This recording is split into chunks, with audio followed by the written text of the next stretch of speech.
Assalamualaikum warahmatullahi wabarakatuh. Alhamdulillah ala jami'i ni'amillah wal khairu wasyarru bimasyiatillah wassalatu wassalamu ala man la nabiyya ba'dah sayyidina Muhammadin ibni Abdillah wa ala alihi wa ashabihi wa man tabi'al hudah. Amma ba'du. Pertama-tama dan yang paling utama, marilah kita senantiasa memanjatkan puja dan puji syukur kita kepada Allah Subhanahu wa taala yang senantiasa melimpahkan nikmat, taufik serta hidayahnya kepada kita semua, sehingga kita mampu melaksanakan aktivitas sehari-hari kita dengan keadaan sehat walafiat, dalam keadaan lancar tanpa ada halangan suatu apapun.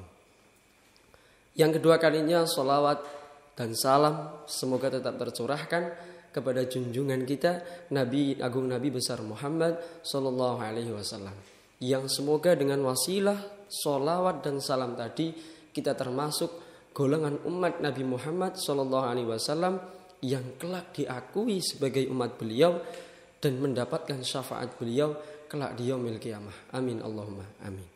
Pemirsa dimanapun Anda berada, kebahagiaan merupakan dambaan setiap insan.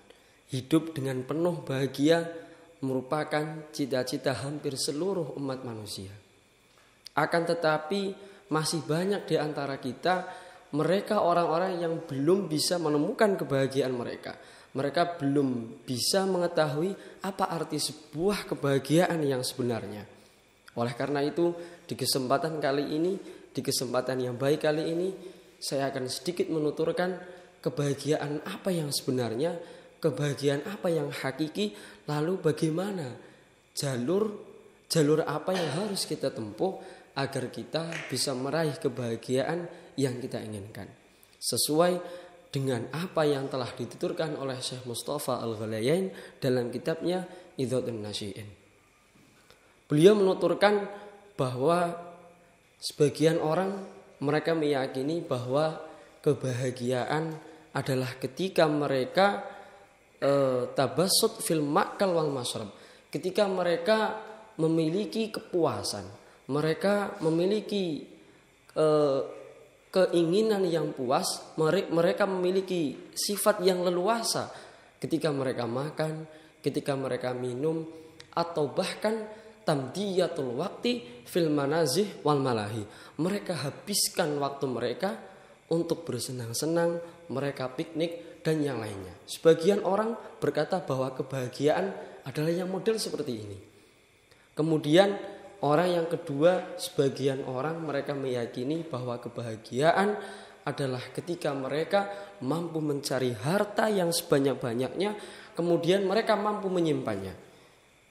Orang yang seperti ini mereka berkeyakinan bahwa orang yang bergelimpangan harta, orang yang rumahnya megah, mobilnya mewah, hartanya sangat banyak, mereka adalah orang yang bahagia. Padahal Rasulullah Shallallahu Alaihi Wasallam bersabda, "Laisal ghina an kathratil ardi, walakinnal ghina ghinaun nafsi." Satuan kekayaan adalah bukan dilihat dari banyaknya harta yang ia miliki, akan tetapi satuan kekayaan, orang yang dikatakan kaya adalah ketika orang yang hatinya mampu menerima atas apa yang telah diberikan oleh Allah Subhanahu wa taala. Jadi mereka orang yang bergelimpangan harta, orang yang hartanya sangat banyak, belum tentu mereka orang yang bahagia. Ketika orang yang bergelimpangan harta, orang yang hartanya sangat banyak, tapi hatinya tidak mampu, tidak mau, tidak bisa menerima atas apa yang telah diberikan oleh Allah, atas apa yang dianugerahkan oleh Allah, sehingga hati mereka memiliki ambisi untuk selalu mencari harta. Hidupnya dihabiskan, waktunya dihabiskan untuk mencari harta. Karena apa? Dalam hati mereka merasa kurang atas harta yang telah diberikan oleh Allah. Orang yang model seperti ini, mereka bukan dikatakan orang yang kaya, tapi hakikatnya mereka adalah orang yang miskin. Lalu orang yang hartanya mungkin pas-pasan, hartanya tidak terlalu banyak, hidupnya pas-pasan, tapi hati mereka selalu menerima Mereka memiliki sifat qanaah, menerima apa yang telah dianugerahkan oleh Allah. Mereka merasa cukup atas anugerah Allah, atas harta yang diberikan oleh Allah. Orang yang model seperti ini adalah mereka orang yang kaya. Jadi orang yang kaya, mereka punya jalur untuk menempuh kebahagiaan sendiri. Orang yang miskin, orang yang pas-pasan, mereka juga punya jalur sendiri untuk meraih kebahagiaan.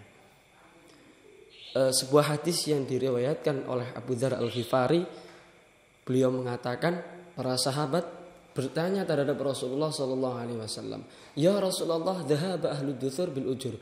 Wahai Rasulullah, mereka orang-orang yang hartawan, mereka orang yang hartanya banyak, mereka pergi dengan membawa pahala mereka. Padahal yusalluna kama nusalli, mereka sholat seperti halnya kami sholat. Wa yasumuna kama nasumu, mereka berpuasa seperti halnya kami berpuasa. Kemudian wa yatasaddaquna bifuduli amwalihim, mereka bisa sedekah dengan kelebihan harta mereka. Lalu Rasulullah SAW menjawabnya, awalaysa qad ja'alallahu lakum ma tasaddaqun, bukankah Allah telah menjadikan untukmu, telah memberikan untukmu sesuatu yang bisa kamu sedekahkan. Kemudian Rasulullah meneruskan sabdanya, inna bikulli tasbihatin sedekah, tasbihmu adalah bentuk sedekah. Wa kulli takbiratin sedekah, takbirmu adalah sedekah. Kemudian wa kulli tahmidatin sedekah, tahmidmu sedekah. Wa kulli tahlilatin sedekah, bacaan tahlilmu juga bentuk sedekah. Wa amrin bima'rufin sedekah, amar ma'rufmu, engkau ketika memerintahkan terhadap sesuatu yang baik adalah bentuk sedekah. Wa nahyin 'an munkarin sedekah, mencegah terhadap kemungkaran juga adalah bentuk sedekah. Jadi mereka orang yang kaya, mereka punya jalan tersendiri dalam menempuh kebahagiaan dunia dan akhirat. Mereka orang yang hidupnya mungkin pas-pasan, tidak terlalu banyak harta, mereka juga punya jalan tersendiri untuk meraih kebahagiaan dunia dan akhirat. Yang kaya mungkin bisa mereka tempuh jalur kebahagiaan dengan hartanya, ketika mereka mampu untuk memanfaatkan hartanya. Yang mungkin hidupnya pas-pasan, mereka bisa berikan hidup mereka, sebagian waktu mereka untuk beribadah terhadap Allah, untuk berzikir kepada Allah. Kemudian Syekh Mustafa Al-Ghalain juga menuturkan pembicaraan mengenai tentang kebahagiaan ini, bahwa sebagian umat manusia mereka juga meyakini bahwa orang yang bahagia adalah orang yang dia menghabiskan hari-harinya, ia menghabiskan waktunya untuk mutalaah, untuk belajar, ia habiskan seluruh waktunya untuk ilmu.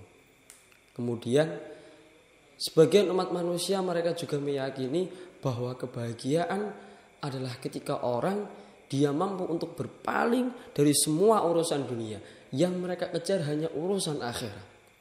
Padahal Rasulullah SAW bersabda, laisa bi khairikum man tarakat dunyahu li akhiratihi wa la li akhiratihi lid dunyahu hatta yusiba minhuma jami'an. Rasulullah SAW bersabda, kamu bukan dikatakan orang yang baik ketika kamu meninggalkan urusan duniamu demi mengejar urusan akhiratmu. Ataupun sebaliknya, kita meninggalkan urusan akhirat kita demi urusan dunia kita. Lalu apa yang harus kita lakukan? Hatta yusiba minhuma jami'an, sampai kita mampu menseimbangkan keduanya, antara urusan dunia maupun urusan akhirat. Dengan alasan apa? Fa inna dunya balaghun ilal akhirah, karena dunia adalah bekal untuk meraih akhirat. Lalu dari semua gambaran-gambaran persepsi orang tentang sebuah kebahagiaan, lalu pertanyaan kita, kebahagiaan itu apa? Orang yang bahagia itu orang yang bagaimana? Syekh Mustafa Al-Ghalain mendefinisikan bahwa as-sa'id adalah man nadhara bi ainil aqli wahtatta li nafsihi khuttatan yaslukuha fal i'tidalu fil amri da'iyatus sa'adati fihi. Syekh Mustafa Al-Ghalain mendefinisikan bahwa as-sa'id, orang yang bahagia, adalah orang yang melihat dengan ukuran akalnya.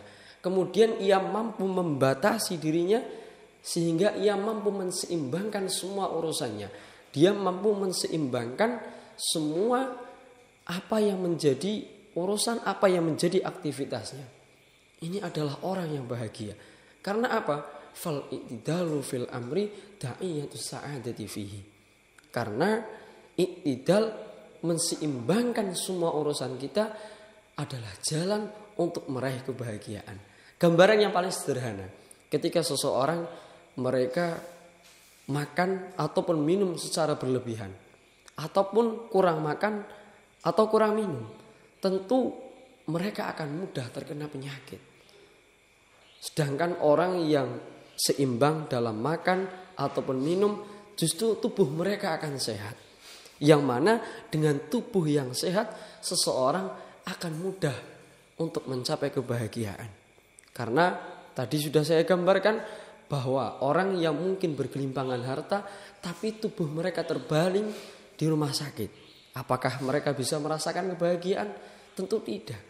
Lain halnya dengan orang yang mungkin hidupnya pas-pasan, tapi badannya sehat, tubuhnya sehat, sehat jasmani maupun rohani.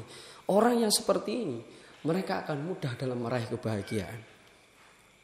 Contoh gambaran yang lain, seseorang yang tawasud, seseorang yang seimbang dalam belajar, dalam mutola'ah, tentu mereka akan tidak mudah merasa bosan.